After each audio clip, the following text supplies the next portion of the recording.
tarde, meus amigos, minhas amigas. Começando mais um videozinho aqui em Santos, Portugal.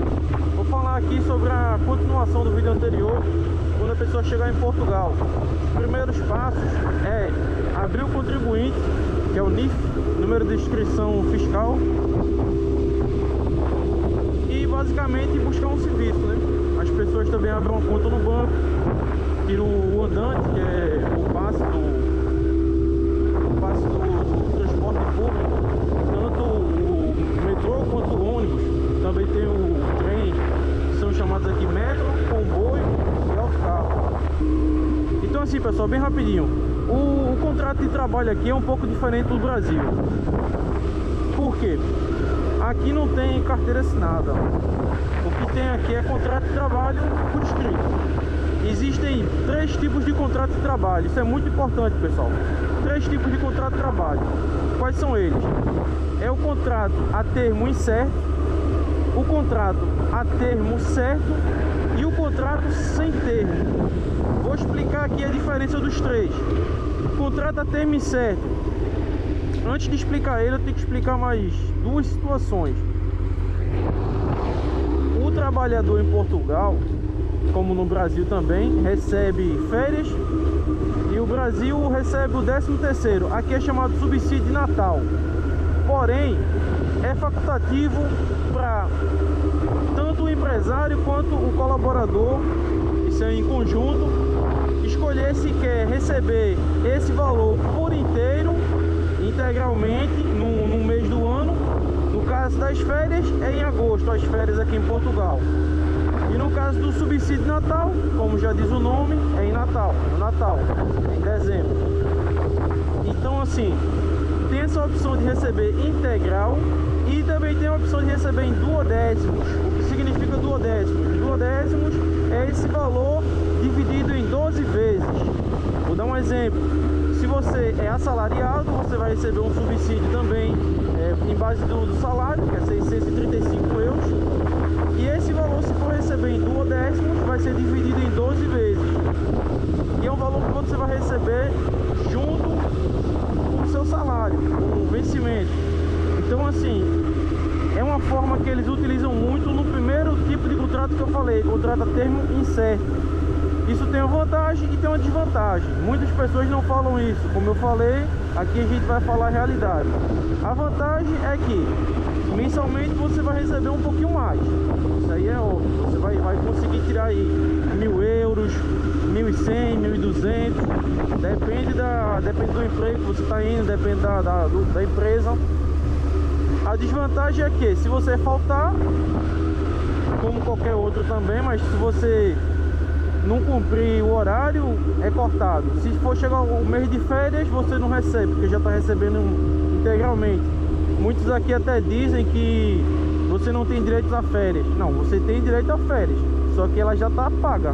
Você vai tirar férias na mesma, no mês de agosto, só que não remunerada. Vai ser uma férias sem dinheiro. Esse é o contrato de termo incerto. A grande maioria das empresas hoje, ela só faz esse tipo de contratos quando se trata de empresa de contrato temporário. Vou explicar. Como eu falei, tem muitos empregos nos sites. Inclusive eu vou deixar o site aqui que eu busco e que eu compartilho e utilizo também, digo para os outros utilizarem, que é o Net Empregos. Só que o pessoal fala, tem muito emprego? Tem, mas não explica como.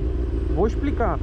A maioria dos empregos é de empresa de contrato temporário, RH, empresas de recrutamento.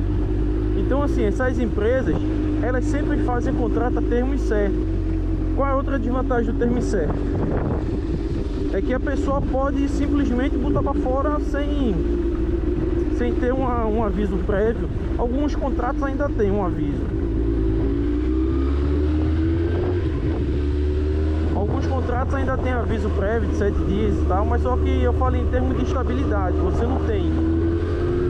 Se você quiser pegar um empréstimo no banco, se você quiser fazer qualquer outro tipo de situação, você não vai ter condições. Por quê?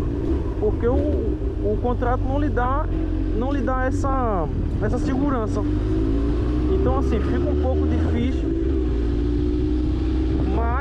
mas eu até recomendo esse tipo de contrato no começo. Para quem está chegando agora, é um tipo de contrato bom, porque vai levantar uma grana inicialmente, é uma boa, mas não ficar nele permanentemente. Permanentemente eu não aconselho. Vamos agora ao segundo tipo de contrato, contrato de termo certo. Esse é os que são mais utilizados, que são com tempo de serviço. A empresa lhe contrata, por exemplo, por um ano. Eu também já tive esse contrato. Contrata por um ano e pode se renovar, entendeu? Automaticamente, se uma das partes se manifestarem, por mais um ano. Ele se renova por 3 anos, se não me falha a memória, depois ele vira um sem termo. O que é um contrato sem termo? É o terceiro tipo de contrato. É o contrato, como é que eu posso dizer? Como se fosse um efetivo. Você tem uma estabilidade muito maior do que os outros. É o melhor tipo de contrato que existe em Portugal e o mais difícil. Geralmente o pessoal só consegue esse tipo de contrato quando começa com um termo certo e esse termo certo atualiza. No caso, ele passa um ano, renova, passa outro ano, renova. Aí sim chega na efetividade, geralmente. Mas também tem empresa que já contrata diretamente. Então é basicamente isso, pessoal. 3 tipos de contrato. Contrato termo certo, que você recebe tudo, duodécimos, do subsídio de Natal e subsídio de férias, e que não tem estabilidade nenhuma. Contrato termo certo, que é um meio caminho andado, é um contrato melhor do que o termo certo, mas também não significa que você vai ter total estabilidade, porque tem um período. E o contrato sem termo, que é o melhor que tem, é o efetivo, quando você fica efetivo na empresa. Eu ainda não sei como é que faz em relação à rescisão do sem termo. Não sei quais são as cláusulas. Vou procurar saber e depois eu digo direitinho sobre isso. Então tá passado aqui as informações que eu queria sobre os contratos de trabalho em Portugal. Uma situação que eu queria deixar bem claro para vocês.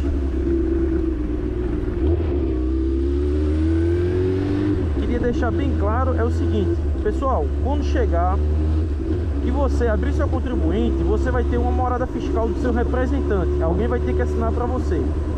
Essa pessoa pode ser qualquer um, portanto que tenha uma morada fiscal em Portugal. Morada fiscal não significa título de residência, que é o documento atribuído pelo CEF. Morada fiscal é simplesmente você ter um domínio de uma residência fiscal, que é só uma morada nas finanças, comprovando que você tá residindo no continente. É apenas isso. Mas eu digo para todo mundo: quando pegar o contrato de trabalho, mude sua morada fiscal. Não deixe a morada fiscal do Brasil. Por quê? Eu vou dar um exemplo. Se alguém de vocês vem para cá e abre o contribuinte, vai ter uma morada fiscal do seu representante, mas vai ter a sua morada fiscal de fora, como se você for um imigrante, que realmente é, você está sendo um turista, está sendo um imigrante. Então assim, quando pegar o contrato de trabalho, muda a morada fiscal. Por quê? Eu vou explicar bem rapidinho. Quando você fizer o IRS anualmente e a sua situação fiscal tiver como imigrante, você vai ter que obrigatoriamente pagar 25% de todo o rendimento que você teve. E isso vai dar muito dinheiro. Então, quando você pegar o contrato de trabalho e que tiver uma morada, né, que você estiver residindo em algum local, vai nas finanças e muda a morada fiscal para você estar como residente em Portugal. Aí sim, aí o seu IRS vai ser diferente, você não vai ser mais considerado um imigrante. Essa dica é muito importante, faz muita diferença e eu vejo poucas pessoas falando sobre isso. Muito obrigado a todos e até uma próxima. Valeu!